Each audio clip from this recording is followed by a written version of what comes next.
Assalamualaikum warahmatullahi wabarakatuh. Halo semuanya, jumpa lagi dengan saya Chow Sing Sing, kurator dari podcast Horror Night Story. Oke, apa kabarnya semuanya? Semoga semua baik-baik saja ya. Dan seperti biasanya, pada malam hari ini saya kembali dan akan membawakan sebuah kisah mistis untuk kalian semua. Dan kisah mistis kali ini menurut saya cukup menyeramkan. Dan plot twistnya itu nggak bisa ditebak gitu loh. Cerita ini dikirim oleh Mas Danton, seorang pemain DJ. Seperti apa kisahnya? Mari kita simak. Halo semuanya. Sebelumnya perkenalkan, nama saya Danton AXL. Setidaknya mereka memanggil saya dengan nama tersebut setiap kali saya sedang nge-DJ. Saya berasal dari kota Garut dan sekarang bekerja sambil kuliah di Universitas Trisakti Jakarta. Saya mau berbagi cerita tentang kisah pengalaman seram saya semasa kelas 1 SMA. Jadi begini ceritanya. Pagi itu saya dan teman-teman yang lain sedang berjalan kaki menuju sekolah. Maklum, waktu itu untuk menghemat uang jajan, saya dan teman-teman saya terbiasa harus jalan kaki sejauh 5 km dari rumah ke sekolah, melewati areal persawahan yang membatasi desa saya dengan kecamatan. Di desa saya itu nggak ada angkot, jadi untuk pergi ke sekolah harus naik delman atau ojek. Itu pun saya harus membayar ongkos Rp500 kalau pergi ke sekolah naik delman pada tahun 2003-an. Jadi daripada saya pakai untuk ongkos naik delman, lebih baik saya jalan kaki dan uangnya saya simpan saja. Dalam perjalanan ke sekolah, tak disangka saya bertemu dengan tetangga saya, sekaligus kakak kelas saya di sekolah. Namanya Rifa. Dia adalah sosok yang santun dan rajin. Dia bahkan tak malu untuk berjualan kupat tahu sambil berangkat ke sekolah. Setelah saling sapa, kita pun jalan kaki bareng sambil ngobrol. Di tengah obrolan, dia bertanya, "Dan, kamu mau uang jajan tambahan gak? Kebetulan saya lagi ada kerjaan nih," tanya dia. Ya maulah," jawab saya waktu itu. "Emang kerjaan apa sih?" Si Riva pun menjawab, "Kebetulan langganan kupat tahu saya di desa X menawarkan saya pekerjaan untuk menjaga rumahnya setiap hari Kamis sampai Minggu, karena mereka sering keluar kota setiap hari tersebut. Tenang saja, untuk keperluan makan sudah mereka sediakan kok buat kita. Kalau kamu mau, kamu juga bisa ajak saudara kamu si Awal." Mendengar hal itu, ya jelas saya maulah. Kebetulan sekali, waktu itu saya sedang menabung uang untuk membeli mobil Tamiya. Maklum, saat itu mainan tersebut sedang ngetren di sekolah. Singkat cerita, hari Rabu saya dan saudara saya sudah berkemas untuk berangkat ke rumah langganan kupat tahunya si Riva di desa X. Segala keperluan sekolah dan seragam pun tak lupa saya siapkan. Setelah mendapatkan izin dari orang tua, kami bertiga pun berangkat ke desa X sepulang sekolah. Dan sesampainya kami di depan rumah tersebut, saya terkagum-kagum dengan rumahnya. sangat megah dan mewah. Rasanya bagai bumi dan langit jika dibandingkan dengan rumah saya yang semi permanen. Si Riva yang sebelumnya sudah dikasih kunci rumah itu pun segera membuka gerbang rumahnya yang dihiasi oleh dua buah patung kera yang sedang membawa senjata gada di kedua sisi gerbang rumahnya. Sebelum membuka pintu rumah, kami disambut dengan dua pilar besar berwarna emas yang menjulang dari lantai satu ke lantai dua rumah. Setelah masuk, Riva yang sebelumnya sudah pernah menginap di sana menunjukkan tempat kami bertiga untuk tidur, dan dia juga menunjukkan dapur beserta isi kulkasnya. Wah, pokoknya berasa jadi anak sultan waktu itu. Riva juga bilang kalau kursi-kursi di ruang tamu terbuat dari bahan kulit yang mahal. Kami bertiga tidur di kamar yang posisinya menjorok agak sedikit ke belakang rumah, di lantai dua yang berada tepat di atas ruang keluarga, dengan deretan perabotan antik yang menghiasi ruangan tersebut. Jadi, kalau kami membuka gorden jendela kamar kami bisa melihat langsung ruang keluarga tersebut yang letaknya ada di lantai satu. Dalam hati saya sempat bertanya, gimana caranya Riva bisa dikasih kepercayaan untuk menjaga rumah ini, sedangkan dia dan pemilik rumah ini tidak ada hubungan saudara sama sekali. Dan bagaimana bisa si pemilik rumah ini percaya begitu saja mempercayakan rumah mewahnya kepada orang lain? Tetapi karena aku mengingat si Riva ini adalah pribadi yang baik dan amanah, rasanya sih bisa-bisa aja. Malam harinya kami bertiga begadang sambil main PS1 yang ada di bawah.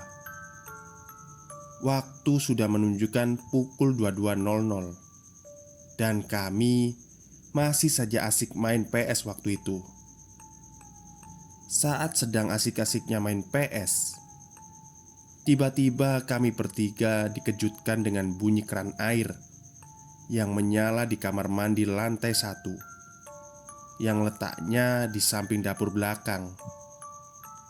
Sekejap kami bertiga pun saling tertatapan. "Kamu tadi matiin kerannya bener gak sih waktu di kamar mandi?" tanya Riva kepada saya. "Ih, saya gak nyalain keran. Saya pakai air yang ada di bak mandi waktu itu." Mendengar jawaban saya, kami pun sepakat untuk mengecek ke kamar mandi. Namun, ketika kami membuka pintu kamar mandi tersebut, keran tiba-tiba mati sendiri. Melihat kejadian itu, pikiran kami tiba-tiba langsung blank dan hanya bisa bengong. Namun setelah kami menutup pintu kamar mandi dan 3 langkah meninggalkan kamar mandi, tiba-tiba keran air kembali menyala. Kami ketakutan dan langsung berlarian naik ke kamar kami yang ada di lantai 2 dan bergegas untuk tidur saja. Tapi jujur, saat itu kami bertiga gak bisa tidur. Di tengah keheningan malam di rumah besar itu, sayup-sayup kami mendengar ada seseorang yang sedang mandi sambil bersenandung di kamar mandi lantai 1. Saat itu, kami cuma bisa bersembunyi ketakutan di balik selimut kami. Dan karena ngantuk, akhirnya pun kami terlelap sejenak. Hingga kami bertiga bangun dari tidur setelah mencium adanya bau tak sedap dari luar kamar kami. Kami saling berbisik, "Bau apa ini? Baunya seperti bangkai tikus." Tiba-tiba kami mendengar ada suara aneh yang berasal dari lantai bawah, dan suara itu menuju lantai atas ke kamar kami. Suaranya seperti langkah kaki, namun bunyinya sedikit berbeda. Dan menurutku, suaranya seperti suara ketukan keramik. Ya, seperti suara kendi keramik yang diketukan ke lantai, pikirku saat itu. Akhirnya, saya memberanikan diri untuk memeriksa ke arah pintu. Sedangkan Rifa dan saudara saya memperhatikan saya dari arah tempat tidur. Saya mengintip dari celah bawah pintu yang kebetulan ada sedikit celah dari lantai. Ketika meletakkan wajah saya ke lantai dan mengarahkan wajah saya ke arah celah pintu tersebut, saya langsung merasakan hembusan angin dari bawah lantai, disertai dengan bau tak sedap. Dan ketika suara ketukan langkah kaki tersebut mendekat ke depan pintu, saya melihat ada sepasang kaki. Sepasang kaki yang sudah tidak utuh lagi bentukannya. Bentuknya seperti tulang belulang. Ya, masih ada sisa-sisa daging yang menempel di tulang tersebut. Sudah agak menghitam dan menimbulkan bau busuk yang amat menyengat. Melihat hal tersebut, saya hanya diam, terpaku karena ketakutan. Tulang belulang kaki tersebut setelah berhenti sejenak di depan pintu kamar saya, kemudian melangkah lagi, menjauh dari kamar kami. Saya terkaget ketika Rifa menepuk pundak saya sambil bertanya ada apa. Jujur, saya mau menjawabnya, tapi saat itu saya nggak bisa ngomong saking ketakutannya. Saya hanya terdiam dan kembali tertidur. Keesokan harinya, saya langsung pulang ke rumah tanpa pergi ke sekolah. Saya demam sepulang dari sana. Setelah demamnya turun, saya menceritakan hal yang saya lihat tersebut kepada bibi dan ibu saya. Di hari kedua, Rifa dan saudara saya, si Awal, masih bertahan untuk menginap di sana. Namun, teror masih tetap berlanjut pada mereka. Si Awal bilang di rumah itu sangat banyak kejadian aneh. Dari mulai ada pocong yang tidur di sofa, sampai ada wanita yang nangis di sebelah kamar kami. Awal menyerah di hari kedua dan kemudian pulang. Sedangkan Rifa langsung disusul oleh kakaknya ke rumah itu dan dibawa pulang karena khawatir kalau terjadi apa-apa. Selang beberapa hari, keluarga kami mendapat kabar kalau pemilik rumah tersebut sesungguhnya tidak mencari orang untuk menjaga rumahnya, melainkan sedang mencari tumbal untuk pesugihan. Dalam hati saya, pantas saja si pemilik rumah menyuruh kami yang masih anak-anak dengan imbalan uang yang lumayan besar. Sekian cerita pengalaman serem saya semasa saya masih SMA. Mohon maaf bila ada kalimat yang kurang pas dalam cerita saya. Terima kasih.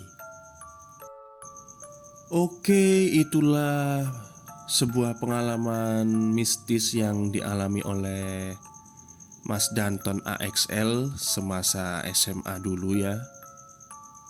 Dan menurut saya memang kejadiannya itu gak disangka-sangka.